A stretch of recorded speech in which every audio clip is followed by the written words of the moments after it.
Welcome back. Hopefully everybody had a good lunch break. My name is David Tyson. I'm one of the PTAC members. At this time, I'm happy to welcome 4 remarkable experts for our second session focusing on measuring patient safety in value-based care. You can find their full biographies and slides posted on the PTAC website and the public meeting registration site. So first, I want to welcome our in-session participants. And also for those that are here remotely, please go ahead and turn on your videos if you haven't done so already. After all 4 experts have presented, our committee members will have plenty of time to ask questions. First up, we are glad to welcome in person Mr. Jeffrey Geppert, a senior research leader at Battelle. So Jeff, please lead us off. Thank you very much. And good afternoon, and thank you for the opportunity to speak with you today. So as David said, my name is Jeffrey Geppert. I'm a senior research leader at Battelle Memorial Institute and the Measure Science team lead in our health unit. Battelle is a CMS certified consensus-based entity under Section 1890 of the Social Security Act. And as the consensus-based entity, Battelle launched the Partnership for Quality Measurement, a membership comprising over 1,200 healthcare stakeholders. And together with PQM, Battelle currently supports 3 consensus-based entity processes. Endorsement and maintenance, which is the review of the scientific acceptability of measures for general accountability use. And with our colleagues at CMS, we support the pre-rulemaking measure review, which is the review of measures under consideration for recommendations for adding measures to CMS quality and payment programs. And then finally, measure set review, which is a review of measures in the current CMS portfolio for recommendations for continued use of measures in CMS quality and payment programs.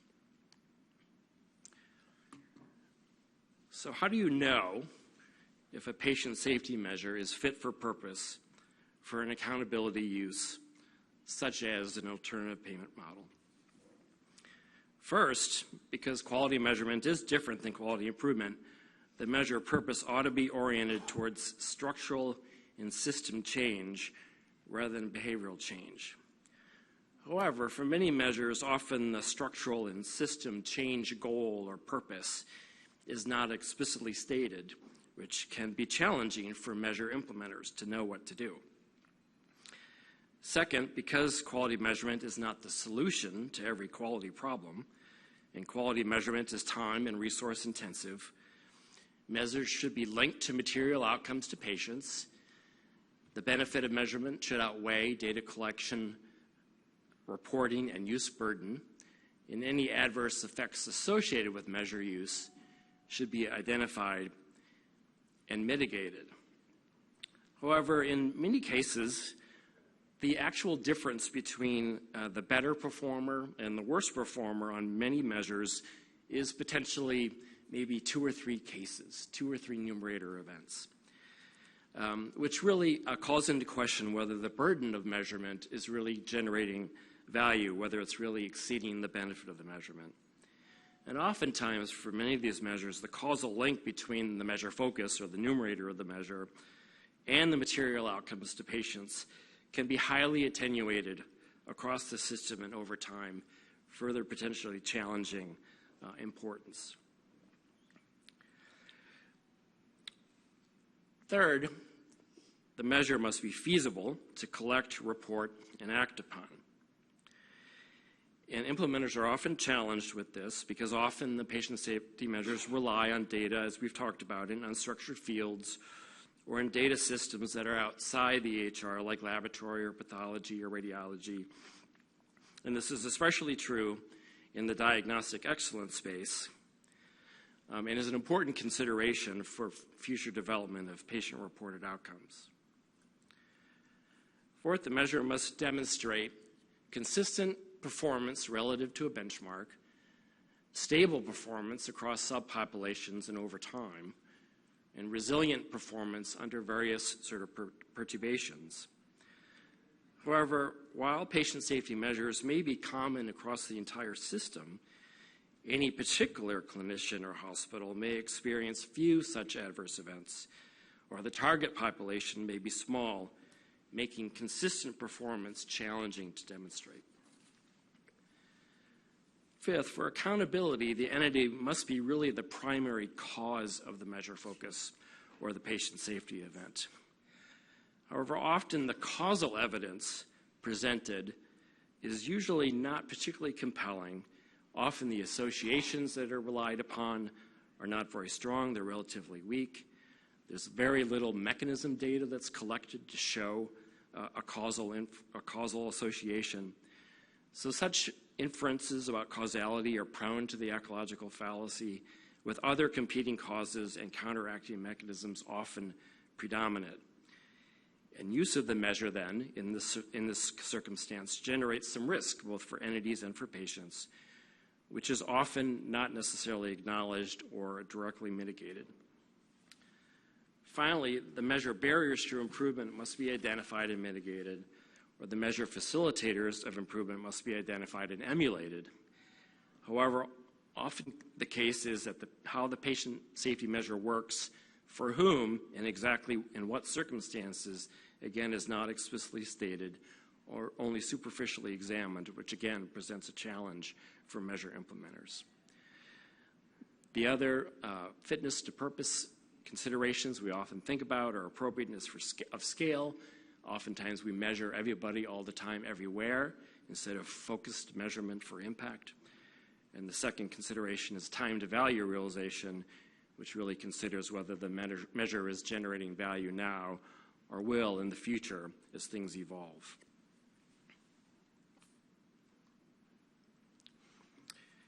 So we've already heard, and we'll hear again throughout today and tomorrow, there are many emerging approaches that address some of these challenges, including interoperability in AI, composites, structural measures, and patient-reported outcomes. And we can return to these topics in the discussion. However, what I would like to focus on is a potential reframing and switch from a compliance-based accountability to a more goal-oriented accountability for alternative payment models in patient safety. Traditional patient safety remains essential. The measures help detect harm, benchmark performance, support system incentives, and transparency. But as care delivery becomes increasingly dependent on AI, interoperability, automation, and complex socio-technical workflows, retrospective measurement alone may not be sufficient to establish that systems are acceptably safe. Other safety-critical industries have addressed a very similar problem, such as in autonomous vehicles, oil and gas, nuclear industries, and they address this challenge with something called an assurance case, which is basically a structured, evidence-based argument that explicitly identifies the hazards involved, explains the safety controls, and continuously evaluates that residual risk in light of current evidence. The opportunity is not necessarily to replace quality measures, but to combine them with assurance cases so that alternative payment models can move from simply measuring harm toward prospectively assuring safety in complex systems. Traditional patient safety measurement tells us whether the harm occurred. Assurance cases help determine whether the system is credibly safe before the harm occurs.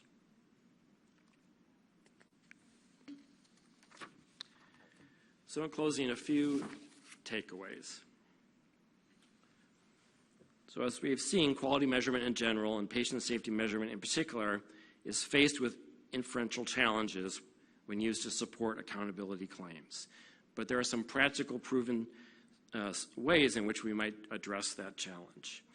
First, we can complement patient safety measures with assurance or safety cases as a governance infrastructure for accountability.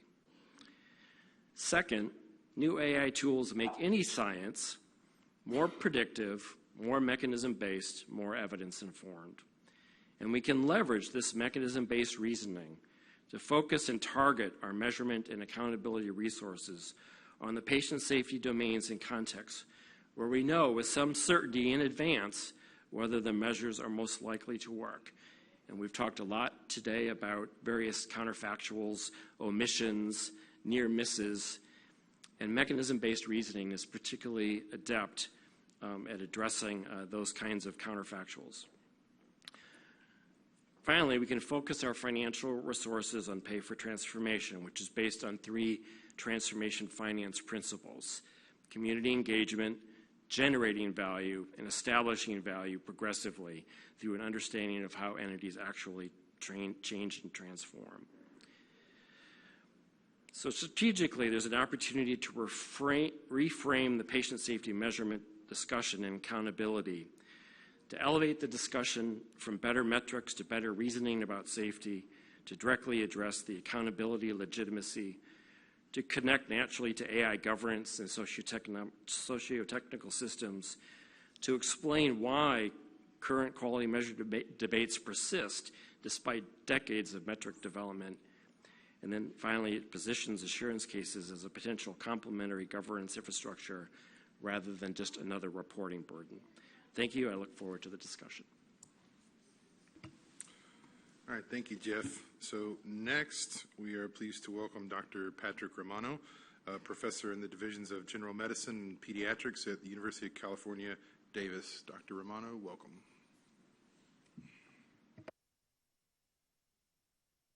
Good afternoon. Thank you. It's a pleasure to be here from UC Davis Health in Sacramento, California. I am supposed to provide some provider perspectives, but I am an unusual provider. I'm a general internist as well as a general pediatrician by training. I do have broad experience across the domains of internal medicine practice. Currently, my practice is focused in team-based primary and urgent care. I'm a fellowship-trained health services researcher, a member of all the appropriate professional societies, but not speaking for them.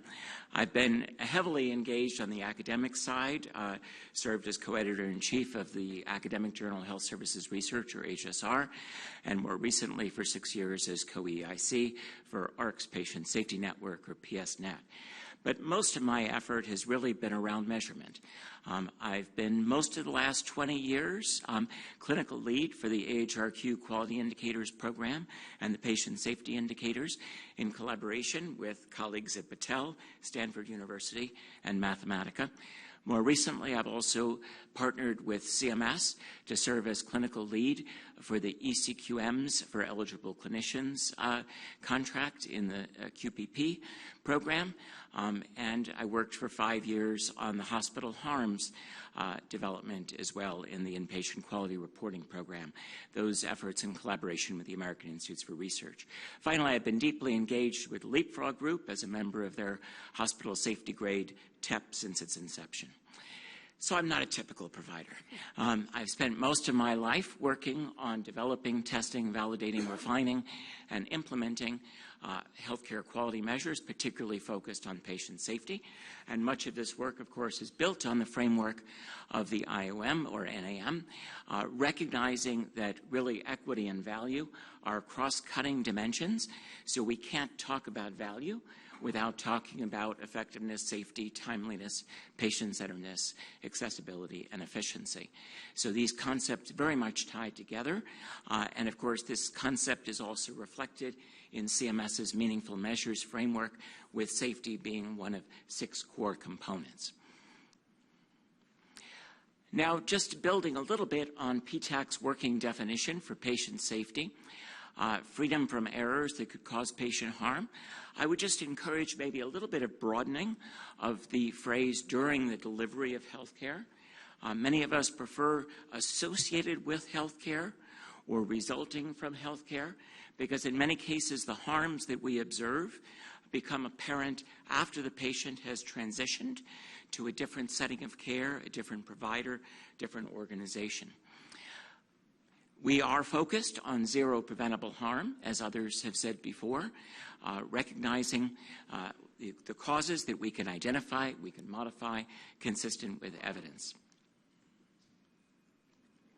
So, of course, much of our work builds on the work of Avitas Donabedian and the quality framework, the idea that stronger structures with better material and human resources, more robust organizations, will enable better processes of care, better adherence to best practices, which in turn will lead to fewer preventable errors and better outcomes, that goal of zero preventable harm. But we've discovered over the decades that this concept may be too linear. In fact, process improvement often drives structural change. Structures may be important mediators of the effects of processes on outcomes. And even the best structures only facilitate better care. They don't actually represent better care or lead directly to better care. Outcomes are really what matters to our patients, their families, the communities, all our stakeholders. And particularly important from my perspective, outcomes reflect not just what was done, but how well we did it. Right? So if we're thinking about what happens at the bedside, whether the nurses have picked up complications early, communicated that information, whether physicians have educated patients well, motivated them to take their medications and to adhere with the program of care, all of these things, it's about how well things are done. And traditional structural and process measures don't capture these well. Now, we do have some conceptual challenges here, particularly in targeting improvements in patient safety through alternative physician payment models. Safe care is really an ethical and a legal imperative. We teach all our medical students, primum non nocere, first do no harm.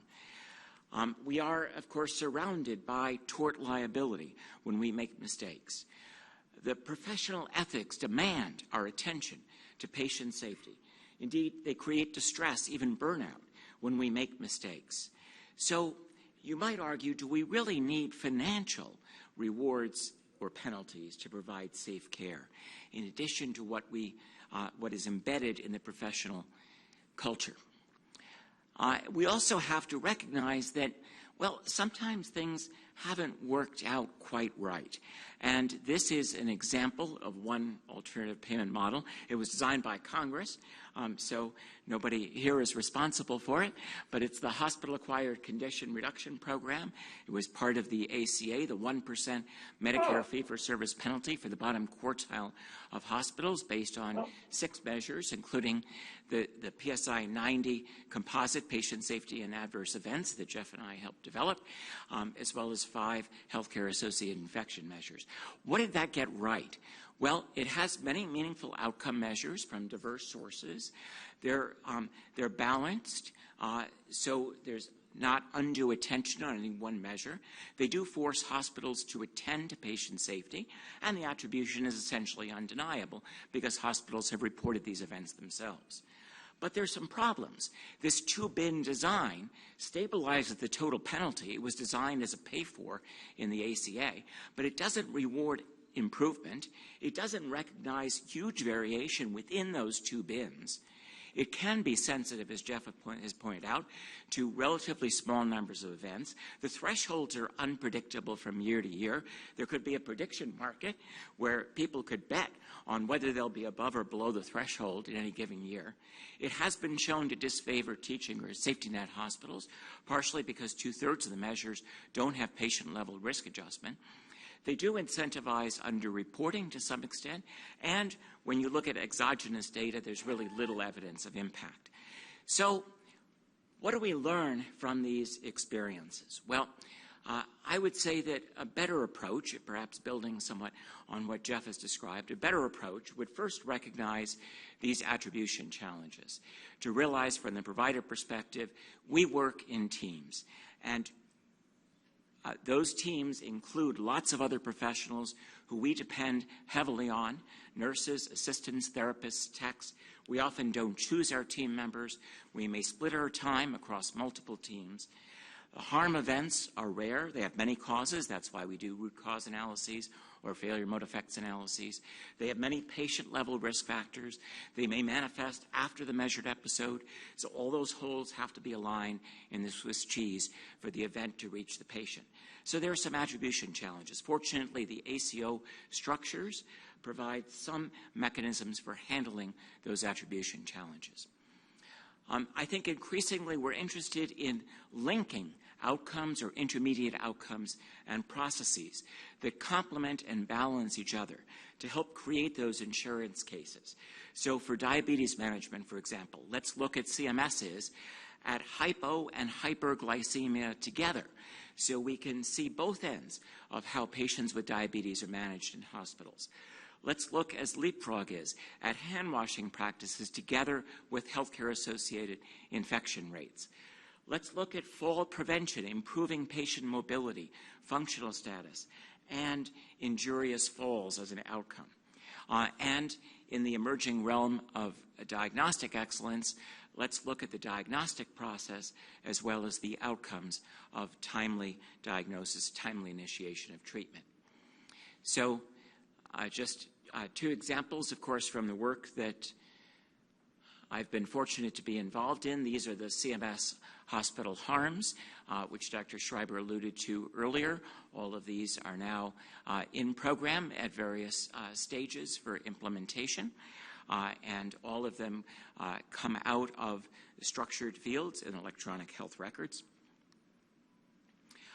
And with the diagnostic process, building on NASEM's work on understanding the diagnostic process, we're now, I think, working across the agency, across the Department of Health and Human Services, really, to focus on the diagnostic process and how we communicate diagnostic information, how we act quickly on that information so that treatment can be initiated in a timely manner. So ARC is now in the process of testing and implementing the three measures on the left of timely follow-up after abnormal breast cancer screening, colorectal cancer screening, and lung cancer screening. CMS is also in the process of implementing two of these measures, as we've discussed. And eventually, we hope that these measures will lead to fewer late-stage diagnoses and more timely presentations of cancer. So my takeaways, proceed cautiously and deliberately, recognize that payment models really don't have a strong track record for improving patient safety. We have to recognize that intrinsic motivation for us as healthcare providers may be as strong or more important than extrinsic motivation. Transparency is essential. I'm a big believer in transparency, but it can proceed with or without financial rewards and penalties. Accountability and actionability must be linked at the entity level. So the entity or organization that we hold accountable must also be the entity that can act on those results to improve patient safety and subsequently reduce harms. We want to build on the foundations of professionalism, CQI, the culture of safety, learning health systems align with what's important to patients and caregivers as well as purchasers. And we have to expect unintended consequences. If we rely on provider-reported events, there will be some underreporting. We have to audit and monitor that. There will be some risk avoidance if high-risk patients aren't appropriately handled through risk adjustment. There may be under-testing or over-testing, depending on how testing impacts performance on the measure. So we have to be alert to these consequences and continuously monitor. So thank you for the opportunity to present, and I look forward to the discussion. Thank you, Dr. Romano. So next, we are happy to welcome virtually Commander Karen Chaves, who is the Director of the Division of Quality Measurement and Improvement at the Center for Quality Improvement and Patient Safety at the Agency for Healthcare Research and Quality, and an officer in the United States Public Health Service Commissioned Corps. So Karen, please go ahead. Thank you so much. Thank you, everyone. Thank you for having me. It's a privilege to be here, and it's fitting that I'm following Dr. Romano. He has been instrumental in our quality indicators program over the years, and I learn so much every time we meet and talk about patient safety. I lead the Division of Quality Measurement and Improvement at AHRQ, or ARC, as we like to call ourselves. My background is in health policy and administration. I've had the privilege of working at ARC for most of my federal career alongside my colleagues in the Center for Quality Improvement and Patient Safety. Today, I'm going to focus my remarks on our measurement activities, specifically And I'm also glad to introduce Dr. Judy George, who will be joining me for the Q&A portion as well. She leads the Art Quality Indicators program. Next slide, please.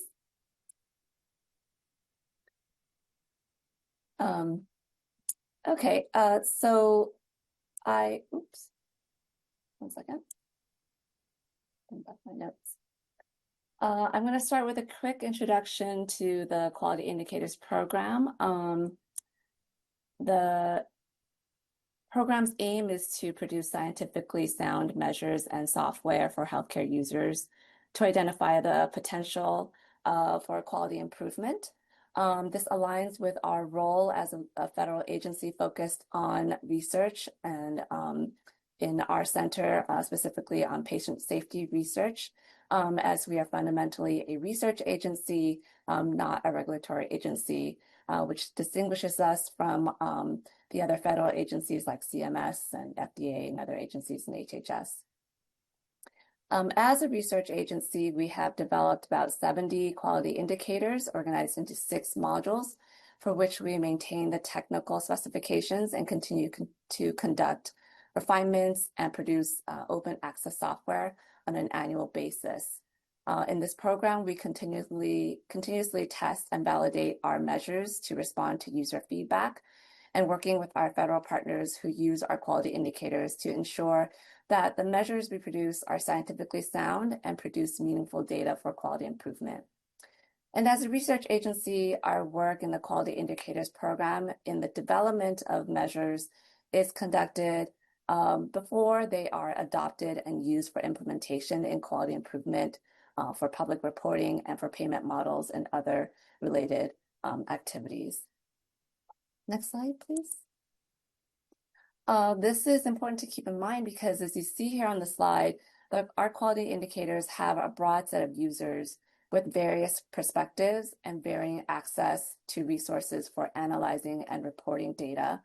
They come to our quality indicators for the underlying measure specifications, standards of measurement, and access to the software tool that is open and available to all users.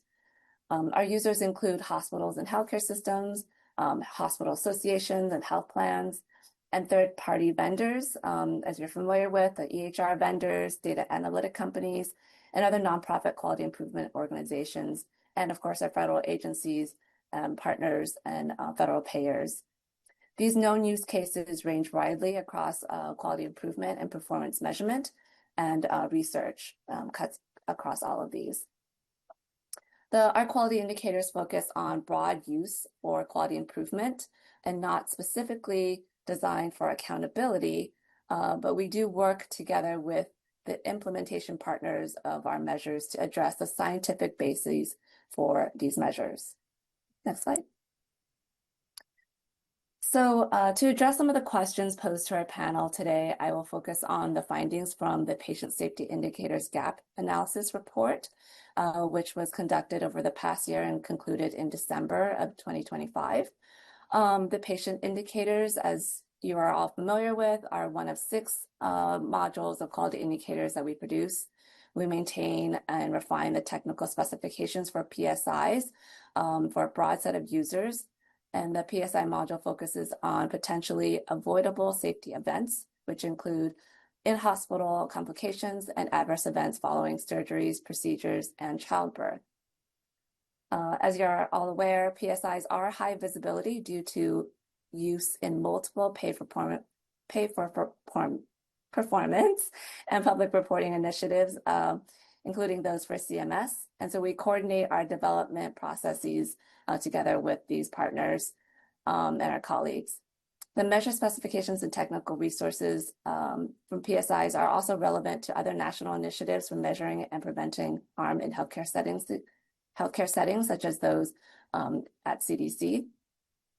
In this gap analysis study, we worked together with our CMS colleagues to conduct extensive literature review. We utilized public comments and conducted listening sessions with carefully selected stakeholders that represented patient safety perspectives from across provider types, healthcare organizations, and patient advocacy groups. Next slide. I want to highlight a few of the themes we considered in our study. First, acknowledging that the field of quality measurement has grown a great deal since the landmark IOM report, as mentioned this morning, Crossing the Quality Chasm. Since then, there has been a proliferation of measures, each organization developing some for specific purposes and slightly different, but for the same condition oftentimes, and resulting in some overlap across measures. Just a few examples: the ARC PSIs, CDC's NHSN measures, CMS's PSIs, which are mostly adapted from the ARC PSIs, NCQA's HEDIS measures as well. We understand the burden of measurement when we have far too many measures being used, but we also acknowledge that there are still areas that we don't have good standardized measures for, and I'll be discussing some of these in the next few slides here. We also discussed a lot of challenges in data throughout our findings. What are the potential sources of data that could inform quality improvement beyond those from the traditional data sources, as Jeff had mentioned? Next slide. Thank you. This is the guiding framework from the Preventable Harm Measurement Framework and Taxonomy used in CMS's Meaningful Measures 2.0. We use this framework to help visualize the opportunities to expand PSIs within the domains outlined. You see here the stages of care, prevention, diagnosis, treatment, and outcomes, reflecting the full spectrum of care, the patient's care journey, and to the outcomes important to patients. The subdomains are the logical groupings of preventable harm within each domain, and further divided by those with existing PSIs that we have and those without existing PSIs. At the bottom of the figure are cross-cutting issues impacting preventable harm, safety culture breakdowns, resource and technology limitations, care transitions, and communication problems. So this framework has helped us to organize our discussions and findings in the report. Next slide. And this is the list of the conditions I will touch on today. Let's move to the next slide.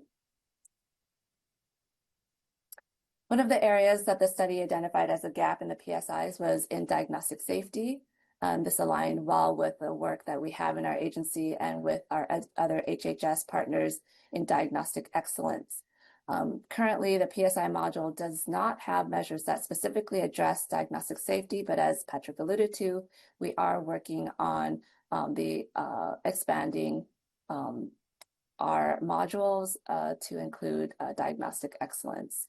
In the report, the gaps identified in this area were on missed labs, imaging, and other test results that lead to delayed or misdiagnoses and inappropriate follow-up care, which could be examined for measurement opportunities.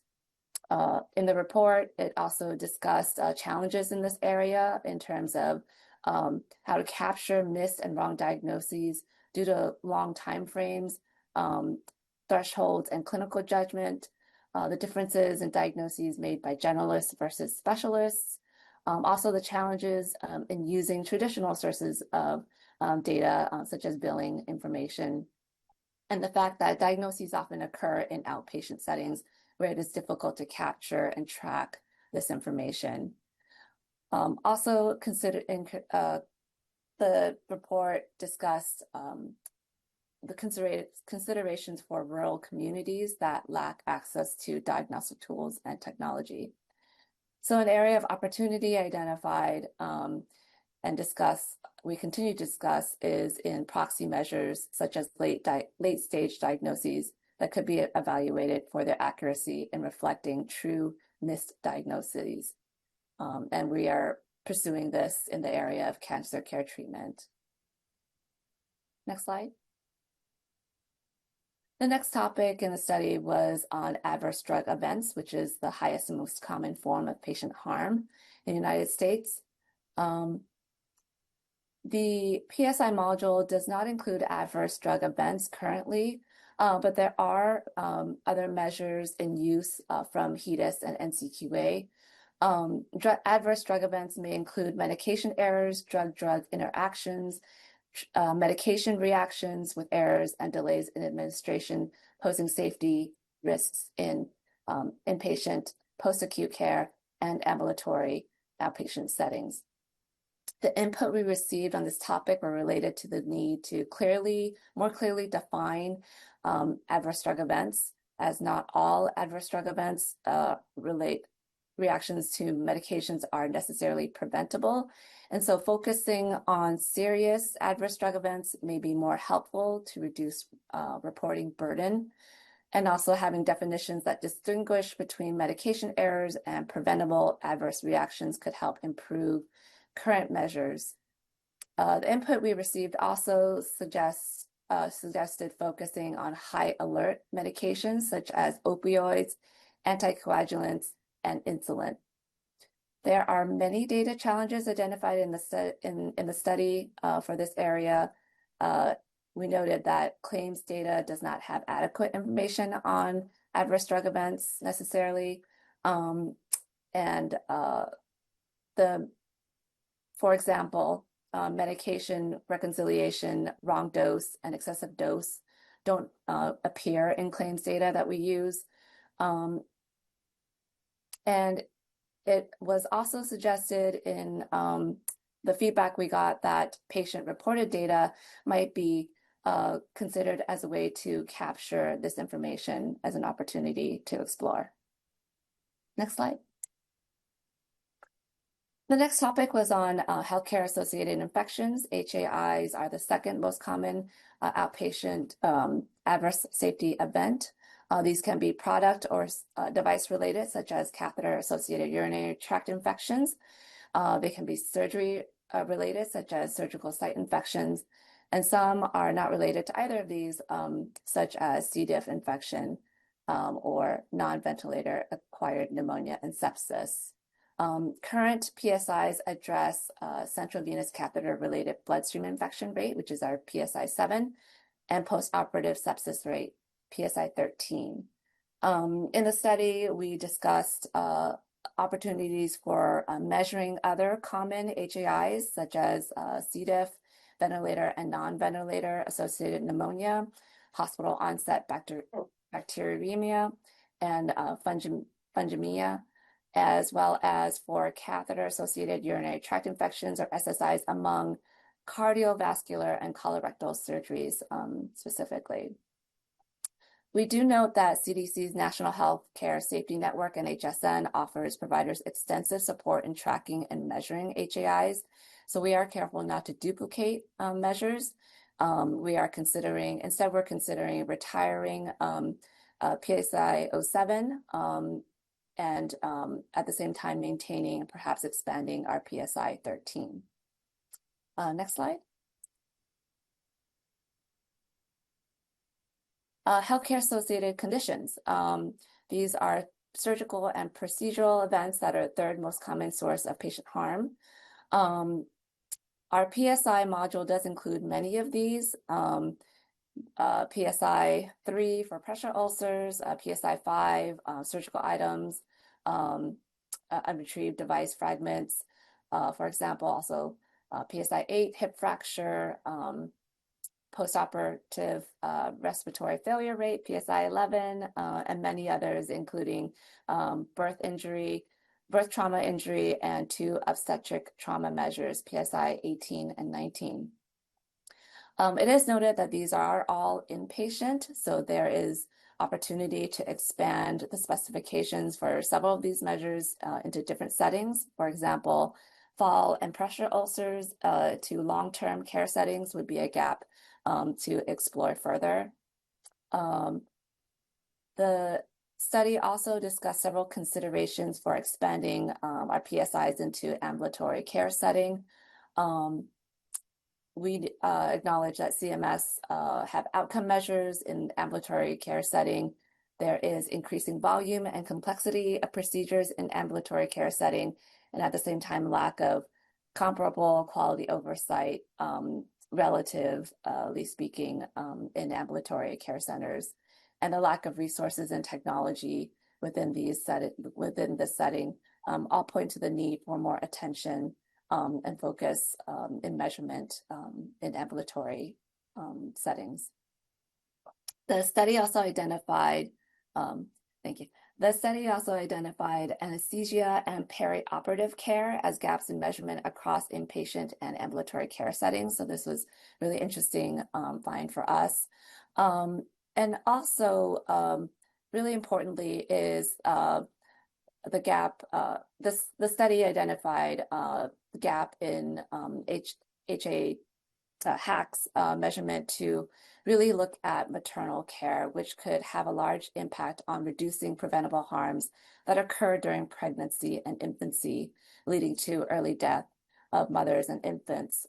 Some examples of this exploratory area is sepsis among obstetric patients, severe bleeding and births and VTEs, diagnosis in maternal populations for behavioral health and also for hypertension. And this is an area that we have worked a lot in more recently, and I'll share with you more in the last few slides. Next slide, please. And also in the topic of mortality, preventable deaths continue to be an issue within healthcare delivery in the US, and estimated approximately 3% of healthcare-related deaths are preventable. Our current PSIs include 2 PSIs, PSI2, low mortality diagnosis-related groups, and death rate among surgical patients with serious treatable conditions, PSI4, for acute settings. We recognize there is opportunities to refine these specifications to account for baseline risk factors such as frailty and to adjust for procedural volume for these measures. The other opportunities identified in the study in mortality were to look at more expansive view of preventable death in non-acute settings or mortality attributed to chronic diseases among younger populations, and potentially leveraging novel data sources such as using vital sign monitoring systems and AI tools. Next slide, please. So just to summarize from our gap analysis study, 4 recommendations highlighted here were: 1, to review existing PSIs to eliminate overlap with other federal agency, federal safety measures. 2, to expand PSIs to ambulatory surgical centers and develop measures for perioperative care. 3, to broaden our maternal and neonatal safety measures to care settings beyond the hospital, such as birthing centers, and develop perinatal safety indicators to better quantify preventable harms in these populations. And then 4, to continue efforts to identify sources for measures of preventable harm from diagnostic errors, and exploring, some examples are exploring data sources as well, other data sources. And just to touch on some of the current activities underway, Patrick has already alluded to our diagnostic excellence measures in cancer-related conditions, our maternal health measures that we have a beta module for, and our outpatient surgery work that we are currently exploring. I will cede the time to the rest of the panel, but just note that we do have slides in the slide deck that you can turn to later on for more information. Thank you very much. Thank you, Karen. So next, we're going to go to welcome virtually Dr. David Classen, Professor of Medicine at the University of Utah, lead of the Utah Center for Health AI and the Health IT Safety Program, and Senior Advisor for Pascal Metrics. David, welcome. Yes, thank you very much for having me, everyone. And I'm going to talk from the PSO perspective, the Patient Safety Organization perspective, about what safety measurement can look like in the future when it's enabled with AI and advanced analytics. my background is I'm basically an ID and medical informaticist at the University of Utah. I also work part-time for Pascal Metrics, a PSO. I also chair the ARC Common Formats PSO committee. I also run Leapfrog's EHR safety standard, which now is part of the Safer Guides and a part of CMS standards. That's a standard that looks at the safety of functioning EHRs. We started on the inpatient, moved to the outpatient. Now we've moved to med recon, choosing wisely and preventing hospital complications. We're just about to add a module on sepsis detection, AI programs that detect sepsis, but we're expanding well into all the AI vendors as well. The VA is currently implementing what we've developed so far. So today what I'd like to talk about is, what does safety look like, safety measurement look like in the era of AI and advanced analytics? I'm on the new National Academy of Medicine committee that's very focused on what patient safety is going to look like in the era of AI, and we're very focused on measurement. And a lot of the issues we've discussed here today, we're really struggling with. What's the value of retrospective measures when we have EHR data with AI and we could do prospective measures? So I think that's why what I'm going to share with you is probably fairly relevant, but we're really struggling with these issues at the National Academy of Medicine. Next slide, please. Great. At the Institute for Healthcare Improvement, we've been running safety collaboratives around the world for a long time, and we were never happy with the existing patient safety measures. A lot of hospitals use voluntary reporting. A lot of hospitals use the ARC PSI administrative codes to measure safety. And when we looked into that, we thought those areas were missing a lot of safety problems. So we developed our own tool called the IHI Global Trigger Tool. Roger Reesar and I and Fran Griffin all developed that. That became our standard measure throughout all of our IHI initiatives. And basically it was a measure of all-cause harm. And everywhere we went in all of our initiatives in the United States, Europe, Asia, when we would implement this tool to measure safety, we would find that safety events were occurring in 1/4 to 2/3, 1/4 to 1/3 of all hospital patients. And we've noticed this over and over again for more than a decade. So we're fairly comfortable that the frequency of harm was somewhere around 1/4 to 1/3 of all hospital patients. David Bates took our methodology and applied it in a study he published in the New England Journal back in 2023, showed exactly the same result. About 1 in every 4 patient in 4 teaching hospitals in 11 teaching hospitals in the Harvard system were having harm.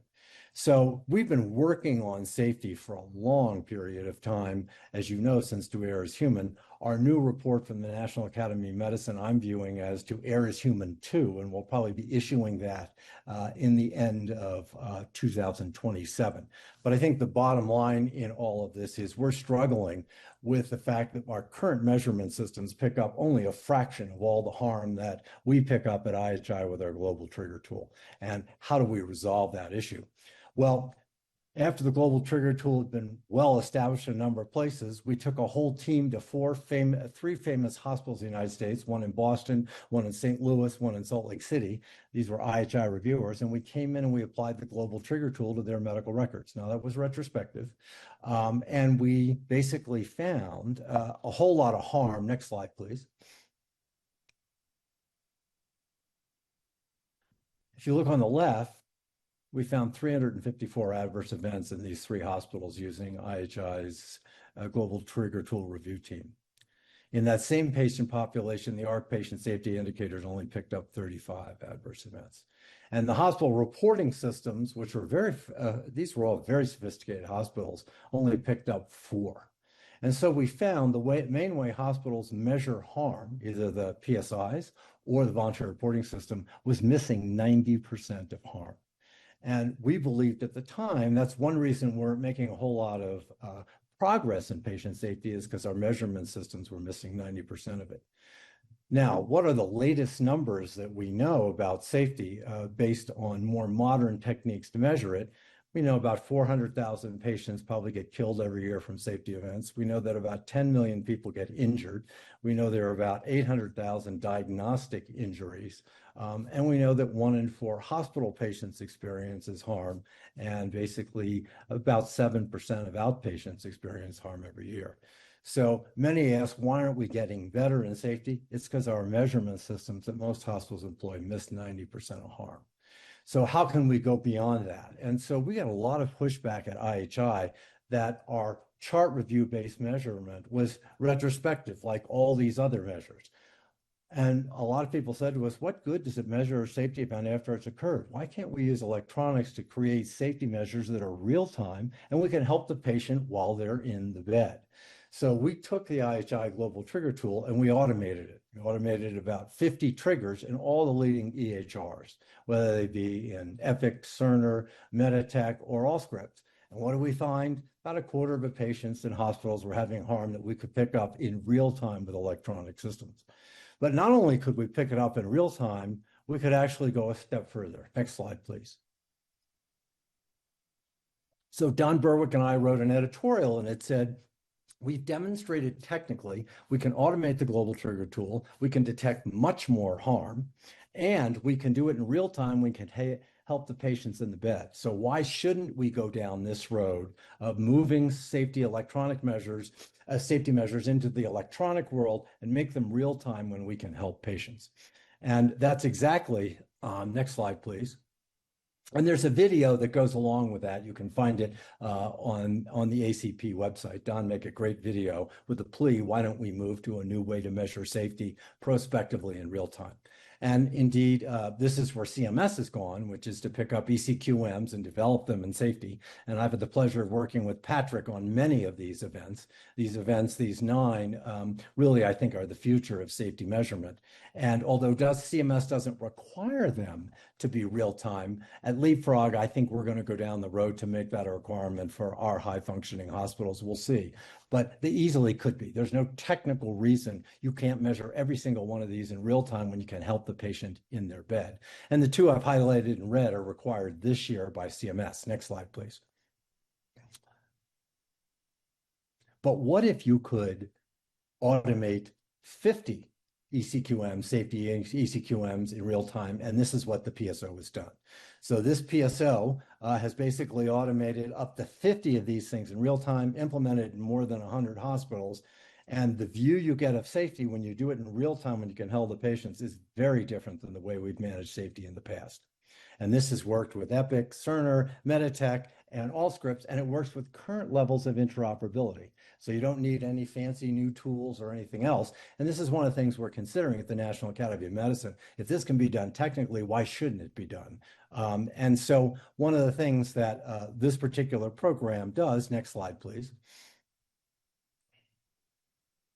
is allow you to do this at multiple levels in a health system. So this PSO did it at a health system level, where they automated all safety measurement.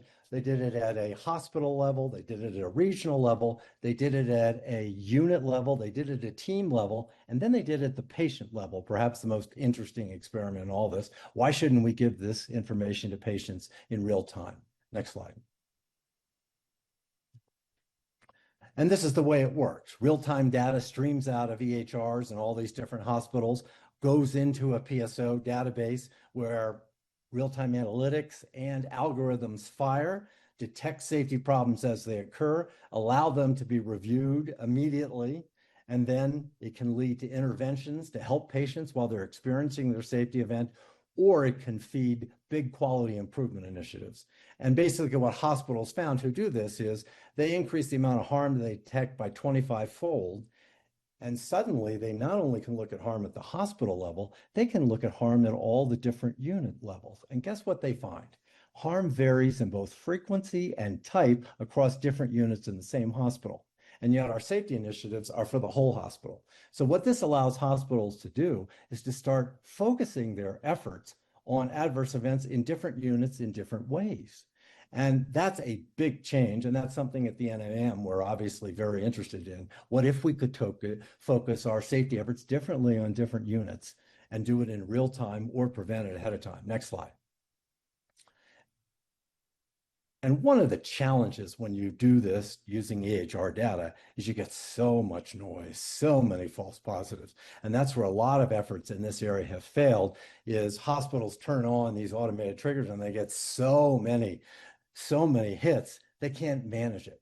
So what the PSO did is use both experience and then AI to markedly decrease the noise in the system and get it down to events that are really likely to have occurred, very high PPVs. And when you do that, you can create a real-time safety monitoring system that can monitor every patient every day. And in a 300-bed hospital, you can do it with 1 FTE. Power of AI and advanced analytics. So that was another transformational event in this, which allowed us to move to real-time safety monitoring in every patient in the hospital. Next slide. And so what happens when you compare this new real-time prospective safety monitoring system to existing? So here was a health system that was doing the manual IHR chart review for adverse events, the global trigger tool chart, and then they compared it to the new automated system. And I think you can see the difference. When you put in automated prospective systems and you compare them to the old IHI manual chart review, the difference is astounding in how much harm you pick up. Next slide. And then this was in similar idea. Hospital puts in one of these prospective safety systems to detect adverse events using HR data and compare how many adverse events detected that in the same population. We looked to see how many of those adverse events were in the hospital's volunteer reporting system. You can see the difference, 147 in the hospital's volunteer reporting system versus 3,740 with the new automated system. And we've also done studies comparing PSIs to these automated systems. And once again, they detect very few events compared to the automated systems. Next slide. What this does is enable hospitals to test out many strategies for reducing adverse events because they have a good measurement system to see if their intervention actually works. A system that can pick up almost 95% of all the harm, do it in an automated fashion. And this hospital tried several different interventions to decrease its adverse events related to oversedation. And they used the measurement system to decide which one works. Then they implemented it and they had a dramatic drop in safety problems. So I think as we look at this at the NAN, these focused approaches to really measuring safety in detail may allow us to understand what interventions work and what don't, because we've been working on this for 25 years and we still have an awful lot of harm. I would argue it's because we just didn't have good measurement systems to see which interventions worked and which didn't. Next slide. Well, we can go a step further here, and this PSO created a huge database of hospitalizations, adverse events, positive triggers, and everything else into the millions, and then could develop a AI-enabled prediction system that could predict harm up to 72 hours before it occurred in patients. This is a real-world case with all the numbers scrambled so you can't find it, but it was a patient who came into the hospital, the ruptured appendix, got operated upon, initially got better, and then started to get worse, and then went on to experience an intra-abdominal hemorrhage and then intra-abdominal abscesses. It's a real-world case. And as they started to get worse, if you clicked on this little button here, you'd be referred to a model with 275 indicators in it. You're referred to the elements of the model that were really high. And you can see the hematocrit had fallen, white count was up, platelet count was up, clearly an indication that something intra-abdominally was going on. But I think this is where the power of safety measurement will be changed completely, I think, by the world of AI. Next slide. Robert Wood Johnson saw all this and said, why are you just sharing this AI safety information with healthcare workers? Why don't you share it with patients and families and caregivers? So they funded us, next slide, to do a project where we actually created real-time safety dashboards that included both real-world safety events and safety risks. Patients designed this completely themselves. Basically, patients loved the risk predictor because they said that's when I can get more interested in. But they can click on any of these dots, not only see what their risk of having a safety problem is, but also the exact safety problems and risks they have now. And they wanted to know, put it in language I can understand. You got bacteria in your urine. Tell me what questions about this problem I can ask my care team. Tell me what things I can do to manage this. And then give me a place where I can get more information about this. Next slide. And they wanted it on every technology platform. So we made this system, this dashboard work on desktops, laptops, iPads, and iPhones. And a lot of patients and family and caregivers access patient information about a loved one of theirs in the hospital offsite using their iPhone. So what did we find when we did a clinical trial of this? Next slide. Robert Wood Johnson insisted we do a whole battery of evaluations on this. The primary outcomes were for patients hospitalized who use this system, they had lower 30-day readmissions and lower 30-day mortality. They also had higher patient activation scores. That's a Robert Wood Johnson funded measure. But we looked at the secondary outcomes and there were no problems here. So I do think as we think about value-based care, if every Medicare patient had access to this kind of system as part of their care, we could make a huge dent in patient safety. Next slide, please. And finally, what the PSO is focused on, if we're doing this automated triggers and detecting in a prospective safety surveillance and monitoring system, the stuff on the left side, why shouldn't we at the same time not apply this to risk management and use this approach to detect potentially compensatory events in real time? And that's what the PSO did. And they set up a system working with Lloyd's of London and a big malpractitioner and a big health system to see if they could detect potentially compensatory events in a short period of time. And guess what? They could detect almost 90% of them in 36 hours versus 50 days for this health system, their normal detection. And that means they could complete their investigation quickly and start intervening. And what did that mean? They could significantly reduce payouts. And I think the return on investment on this side will be much greater than the return on investment that we've seen on the clinical side. Next slide, please. So with that, I'll stop and ask any questions, but I think my advice is we should be bold about thinking about measurement in the future that's driven by AI advanced analytics that's real time when we can actually help patients. And the technical barriers this have already been overcome. You can do this right now with the current version of Cerner, Epic, Meditech, or Allscripts. The challenges here are getting organizations to adopt it because most of them invested heavily in voluntary reporting and PSIs, and they don't want to give up that infrastructure. So I will stop there and thank you for your time. Thank you, and thank you to everybody, all of our experts here for your great presentations. So now we're going to move to our open discussion with our committee members. So PTAC members, please flip your name card up if you have a question, or for our virtual committee members, please raise your hand on Zoom if you have any questions for our guests. Additionally, we want to encourage our experts to ask each other follow-up questions. You can signal that you have a question also by flipping your name card up or raising your hand. Would just say, in the interest of ensuring balance across different perspectives and questions, we encourage experts to keep each response to a few minutes. So with that, I'll open the floor to questions. Looks like Krishna.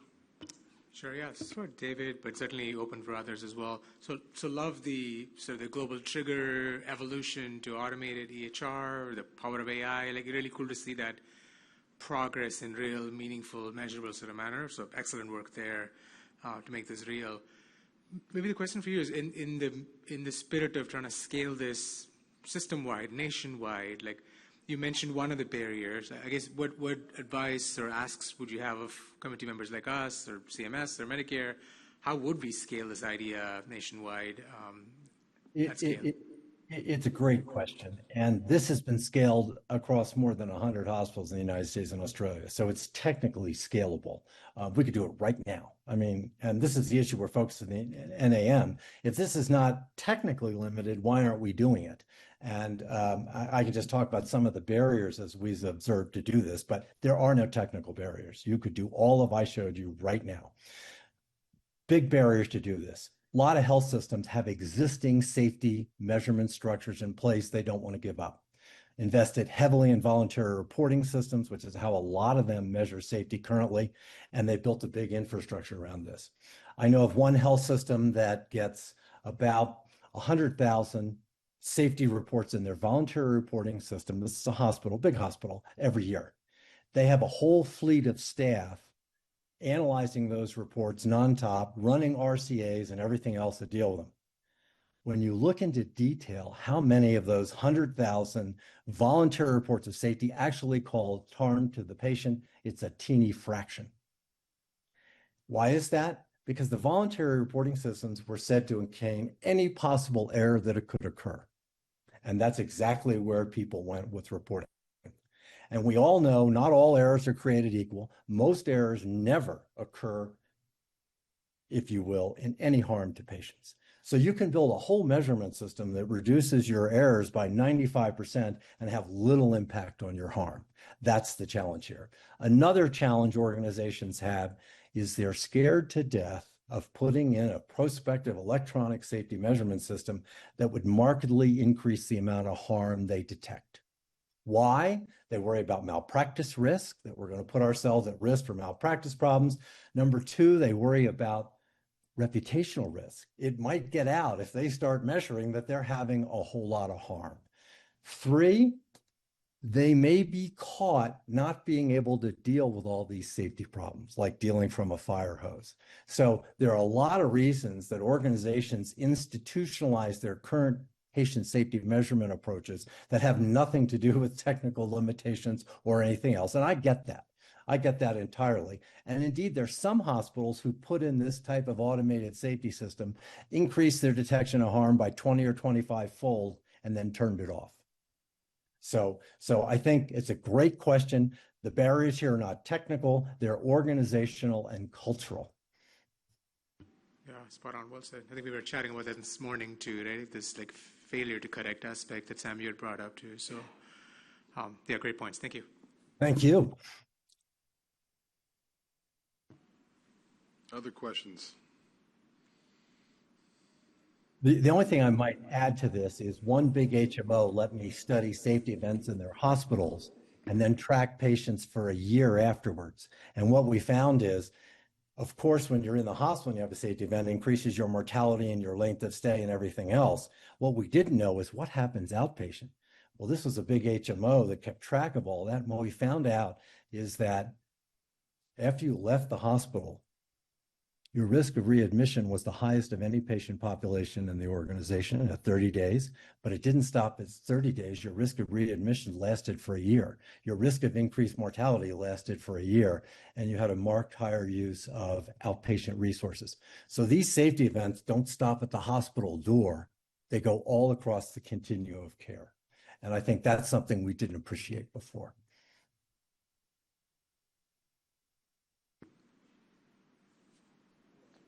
Yeah, Jeff, please chime in. It's more of a comment than a question. And it's the infrastructure to assure these AI tools are doing what we expect them to do is emerging and evolving. So one thing to note is that agentic AI it's non-determinative, meaning very small changes in inputs can result in very large changes in outputs. And so what this means is that agent-based systems demonstrate a lot of the same kind of human factor errors that we're used to with evaluating systems. So for example, there's a lack of communication, there's a lack of teamwork, there's a lack of assertiveness, there's complacency, there's fatigue, there's stress, there's lack of knowledge, there's lack of resources, there's lack of awareness, there's distractions, there's pressures, there's norms. All of the things that we worry about when dealing with humans in safety critical situations apply to these AI agents. And the second thing I'll mention is that right now we're talking about sort of, we're looking at models, like individual models, like, an AI-enabled global trigger tool or something. But that's not how AI is sort of manifesting itself. In healthcare, we have individual models, but then we have these models that are being run by agents, and then we have multiple agents running multiple models, and then we have agents that are acting autonomously, and then we have agents that are acting enterprise-wide. And so the errors in this sort of AI chain tend to bubble up from the bottom. Like I said, small errors in the model inputs manifest themselves into potentially large errors at the institutional level, whereas our control mechanisms go exactly the opposite direction. What we're talking about when we talk about AI control is we're talking about AI governance and how organizations are managing, the implementation of their AI resources. So that's just to say, right now, I don't know that we should be building alternative payment models on an AI foundation. If tools like that work, I think you have to ask yourself, well, what's the point of value-based purchasing? What's the point of value-based payment? Is it just to recognize and reward value? Then as tools like that become sort of well-established, evidence-based, then you just pay people to adopt them, right? I mean, it's just what works, and they implement what works.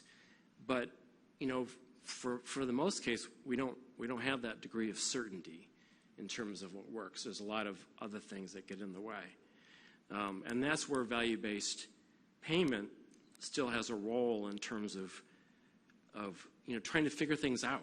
Like how is it that all these AI tools sort of fit together, and how is it that they ultimately result in outcomes that are better for patients? There's a lot of unknowns there that I think value-based purchasing and value-based payment models can help us sort of uncover. So Jeff, this is David Classen. I just want to echo your point. When the AI stuff I showed you, we used AI techniques. We didn't use anybody else's AI model. And I don't think we will, because the AI model is not predictable enough to understand how it would impact things. Separately, through our Leapfrog EHR safety standard, we've seen AI algorithms start to make their way into EHRs. And one particular scenario, we were studying, about 3,000 hospitals every year use our Leapfrog EHR safety standards, basically a simulated group of patients that allows you to check and make sure your system's picking up known safety risks. We were testing at one hospital, and we had them admit a test patient, then we had them administer a medication to that test patient, as we always do. And then we usually have them order a dosage, a frequency, and a duration of that test medication. In this hospital, we put the patient in, we put the medication in, and before we put the dose, frequency, and duration in, the AI program filled it all in. We'd never seen this before, because in rule-based systems, that doesn't happen. Then we ran the same scenario 10 times, and AI gave us 6 different answers. One of them was a fatal overdose. So that gets back to your point. These systems are very dynamic, and in clinical care, you have no idea what they're going to recommend.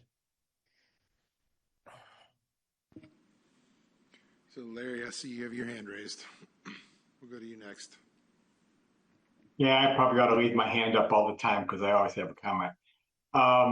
This is really, really thought-provoking, and I'm tying together comments that have come from a number of you. And I'm struck, this is really cultural. I think the most powerful issue we're dealing with here is a cultural one. It looks like, from the basis of what David said, these are measurable, these are quantifiable, these are categorizable. We can do this. This is no different than when police body cameras were started or nurse navigation systems were initiated. And today we even have electronic umpires in sporting events. The technology is leading the way towards our ability to identify human, I don't want to use the word error, but variability in the human performance of tasks. And this is cultural. And I think from this committee, our approach has to be that we embrace the culture and we try to help move this entire thing forward. But I have a specific question, and I'm going to tie together something David said and something Patrick said. I'm intrigued about the team issue here, because Patrick brought out the fact that, I think it was him, that care is team-based, errors are team-based oftentimes, And so how do we measure the systems-based errors and bring them down to the team and affect it really from a team level rather than an individual level? Whoever can answer it, answer it. I'm thinking we're never going to get to this unless we can get into that structure and try to unravel it.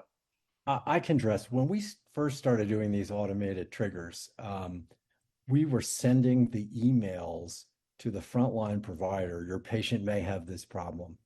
And the frontline providers were so overwhelmed with everything else, they couldn't acknowledge it.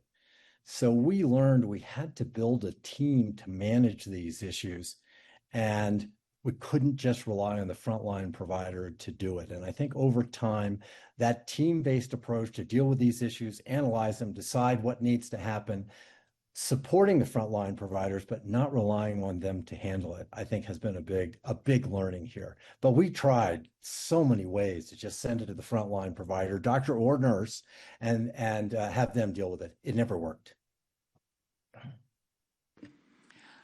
I'll just say that perhaps an advantage that we have in thinking about alternative payment models is that there is an entity or organization that has volunteered, that has agreed to participate in that alternative payment model. And in so doing, they are taking some accountability for the value and the outcomes of care that they provide. So as CMMI and others look at how those entities are structured, I think ideally those entities would have internal structures that really reflect the teams that provide care, so that when we are told collectively, let's say in our ACO, that we're underperforming on a particular metric, that we can socialize that information across providers in the organization and figure out what each of our relative contributions is to fixing the problem. So I worry, though, when I see structures that are taking accountability without having that foundational structure of providers who are fully engaged, right? Because sometimes it just seems like a way to get easy money, right? and that's not going to do the job, right? So there has to be a structure where people are actually collaborating and working together and taking responsibility for the outcomes and have some ability to intervene based on the results. All right, so I know we have a few more questions, but before we get to those, we're going to expand our panel a little bit and actually invite Michelle Schreiber back up to join us again. She was one of the experts from our first discussion today. Michelle is the Deputy Director of the Center for Clinical Standards and Quality and Director of the Quality Measurement and Value-Based Incentives Group at CMS. So, Michelle, we have a planted question for you here. From the information, so that's why I'm here, right? To answer questions. From the information that our session experts have shared with us already and the discussion we've been having here, are there any comments or additional observations you'd like to offer from your perspective? Thank you. First of all, I've worked with everyone here. And this is the direction that CMS has really taken as well, as you heard me this morning, by transforming our measures to digital, which can do several things. One, it helps with the data standardization that not only we need for the measures, but we need to train AI models, because AI models have to be trained on some standardized data around this. Number two, David is absolutely right. Although CMS may not get these real time or provide feedback real time, there is nothing that stops the organization from learning how to use these real time in their units, on their floors, and creating real time feedback monitoring systems and ongoing learning systems for change. We spoke already about AI this morning and again this afternoon about what you can do to kind of look at this huge volume of data that's coming through to make sense of it and to have it in a manageable way that you can act upon it. And I think that's extremely important. But it's equally important to make sure that we're following our AI systems as they're learning and make sure that they're learning the correct things. That being said, I think the last comment that Patrick made and Jeff is really important. CMS can mandate, that every facility implement one of these. It won't go over very well because it won't get Sam, because it will be burdensome and it will be expensive. And which is why I think a model is so valuable, because a model can take this and really evaluate it and evaluate if this works and evaluate if we then want to translate it to a national participation. So we need to study it, I think, first, and I think that's really what we're talking about here today. Thanks. So, Walter. Fascinating discussion. Thank you, everyone, for just great presentations. I couldn't help but think that so much of our discussion, both in this panel and the previous one, was focused on inpatient patient safety measures. And just a couple questions around that. I think I know the reason why, but I'd love to hear kind of the panelists just educate us all on why that's been the focus of the patient safety body of work writ large over the past few decades. I think, Michelle, you said it earlier that the patient safety error rate is probably much lower in the outpatient setting, but just given most of the care happens in outpatient setting, I have to think that the number of errors in patient safety events outnumber in the outpatient versus the inpatient setting. And then kind of a follow-up question would be, are there emerging approaches to rectify this imbalance? What is being done to help address outpatient safety events? So I'll start it first, if I may. I think we started in the hospital because our healthcare system is very hospital-centric, and traditionally that's where most care was provided. In addition, the care changes frequently, right? You give a drug and you see its effect immediately, whereas in the ambulatory setting you don't see that. The patient's at home, they're not in front of the provider to be able to see the immediacy of it. That being said, healthcare's changing, as you and everybody else has pointed out.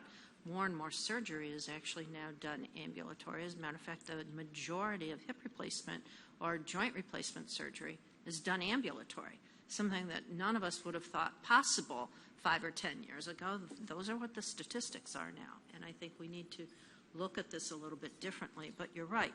If you consider the traditional harm, right, like a fall with injury, that's more common in a setting, in a facility, in a hospital than it is at home.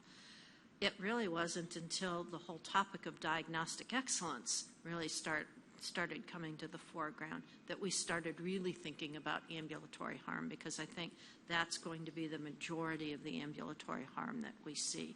And we're just at the surface of doing that. AHRQ actually had started a lot of that work. CMS is just introducing some of the measures, but we're just starting to see it. So I think that we just have to transform and recognize that our healthcare system is shifting ambulatory. And I would say more than just shifting ambulatory, it's going to shift to local patient control too, and making sure the patients have this information and the patients are making that decision is going to be yet another step.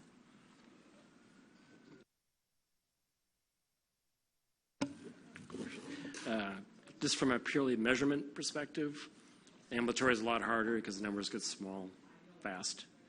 And so accountability essentially is about causality and establishing causality when patients are coming to the ambulatory setting from lots of different pathways and leaving the ambulatory setting on lots of different pathways, much more difficult to demonstrate and to show. And the evidence base is much more sparse. It hasn't been studied as much. All right, Lindsay. All right, Well, I have a question for Dr. Romano, but others may have an opinion as well. You had a provocative statement in there that payment models do not have a very good track record at improving patient safety. And I guess the question is it just they haven't been good in the past and we need to make them better, or is there something inherently flawed by thinking that a payment model is the way to improve patient safety? And I guess maybe the follow-on is to your following statement was, transparency alone is maybe the best intervention. And so curious around what are the models that would just encourage that transparency along the way? Well, right. My statements were a little bit deliberately provocative, so you can take it with a grain of salt. But I think that, again, much of what we've learned is from the hospital programs, and we've discussed earlier the Hospital-Acquired Conditions Reduction Program, the Hospital Value-Based Purchasing Program. Clearly, the Hospital Readmission Reduction Program, for that matter, clearly these programs have had some impact in reducing readmissions, reducing reported events, but have they truly improved care? I think that's been much harder to demonstrate because, frankly, on the provider side, we're creative and we figure out ways to make our performance look better sometimes, even when we haven't actually improved care. Gaming the system, yes.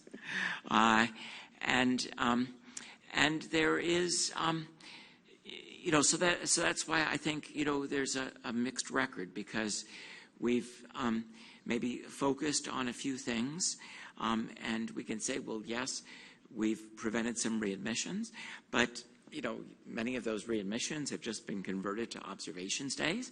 So does it make any difference from the patient's perspective if they were in for 48 hours for a readmission or for an observation stay? So it's these kinds of problems, I think, that we've encountered. So I think we have to get smarter about how we do it. I'm not saying that it's hopeless, but I think we have to get smarter, and part of that is really by building on maybe some of the work that we've been doing with composites, by building on ways of linking processes and outcomes together. I alluded to that, Jeff alluded to that in terms of those assurance cases.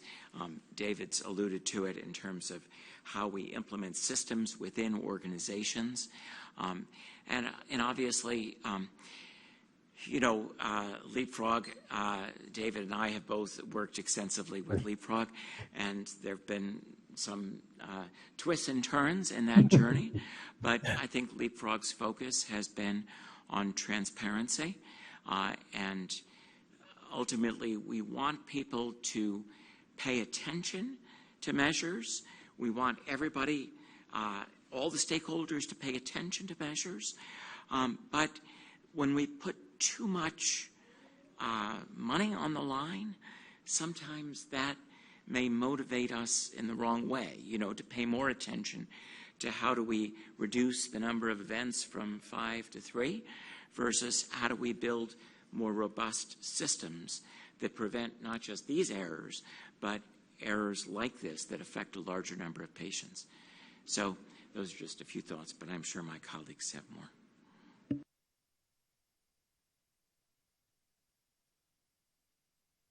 Gets back to, I think, what we've all been speaking of, and that's this isn't a technology issue, this is a willpower issue.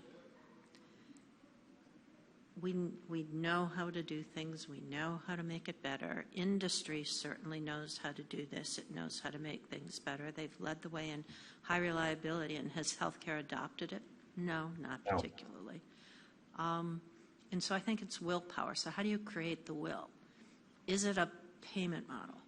Kind of depends. If you think about it, the Medicare Advantage STARS rating, for example, which has an enormous amount of money tied to it, you saw measures change with that. You also saw them gamed probably a lot, but you could see change, but it was really large amounts of money. Most of the value-based programs that we have are fairly small amounts of money that are tied to it. And I would say then it becomes a business decision in many respects if people would rather just take the penalty than put in the work to really change the capabilities. If I had a dime for every CFO that told me that it was cheaper to take the penalty, I'd be very rich. So I think the real question is, how do we create the will in this country to get organizations to change? I think that's what Sam is really telling us in trying to do. How do we create the will to change? And that really is cultural. And that is all of us, from the government to the commercial payers to all of us, sort of speaking from the same book on how important this is. In the end, high-quality healthcare is our product in healthcare. And it doesn't feel that way. It feels like profit is our product, you know? And that conversation, until that turns, I think that's part of the challenge.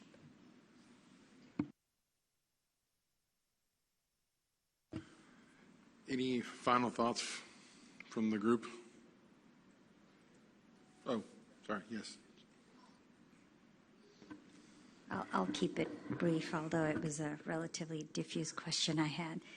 You know, as I saw this conversation play out and the conversation earlier today play out, what struck me most is the fact that payment, when attached to initiatives, when I look back at success, right? Think about meaningful use as success in getting EMR adoption. It worked. Think about BPCI and getting joints to be less expensive. It worked. And higher quality, by the way, or moved to the outpatient. So I see these large-scale initiatives that have worked. And as I was reflecting, Michelle, on taking away stars from hospitals, I was thinking, why would a hospital CMO care? Because there's indirect cost attached to stars measures, not like MA, where it actually, 0.5 is what, $1,000 PMPM. So as you think about it, and I would ask our committee to think about this in incentives, is it almost has to play into something. We're not where we can do mandatory APMs, but there are mandatory things like MIPS, and so I think we have to embed this into the DNA, the infrastructure of how payment cuts across all lines in order for it to be relevant. And we've done it before, and so that would just be my comment. Jenny, it's not a question of if, it's a question of how and when.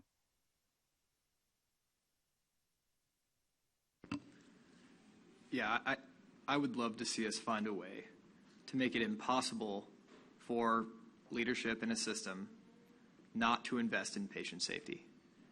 And that may mean saying that you are leaving money on the table. If we have a system now where you make a mistake and we penalize you, maybe a hospital says it's worth it to take the penalty. If we create a system that says you've made a mistake, now you have money available of your own money that you can only get back if you devote to improving in your system. And you can leave that money on the table and you can walk away, and that's fine. Or you can take it and you can try to improve. You can see that it works, or if it doesn't work, you can try again the next time if you continue to perform poorly. But it's the type of leaving the money on the table so that you would be derelict in your duty as a leader of your system if you didn't invest. That's what I'd like to see us try to explore, because that's how you're going to find that it becomes then the responsibility of the leadership to adopt the culture of patient safety that we know will lead to the system-wide change. And if we're too narrow and we define one or two issues to focus on, you've just given a target for somebody to hyperfixate on, get better at, hit your metrics, move on, and then meanwhile a patient's dying of something else. So let's create a more flexible system. Let's create something that leads to continuous improvement. Let's create something that encourages transparency, right? We want to see that. Maybe it's something where we have an automated system of reporting on all of these different metrics, and it passes through a PSO through some type of reform so that, they're not afraid of the penalties that David mentioned some hospitals were fearful of when they turned these systems on. And then let's create a system of continuous real-time feedback so that we know what interventions work. And then allow money on the table for expenditures on practice improvement activities so that, you've got 500 hospitals testing out 500 different things all the time and figuring out what works in real time. I think there are ways that we can do it. I think it is extremely accurate to say that in the past we've made a couple of mistakes or we've had sort of suboptimal models, and I think we can certainly learn from those. So I'm so excited about all the different pieces that I've heard from these different people, because I think we can make it happen. That feels like a pretty good place to end things. So I want to thank everybody for your time and your expertise this afternoon, or in Michelle's case, also this morning. Maybe you come back for the next one and get the hat trick. So at this time, we're going to take a 10-minute break. Please join us for our next session, our third and final session today, with experts discussing improving patient safety and value-based care through the use of health IT and data analytics. Thank you. Produced by the U.S. Department of Health and Human Services.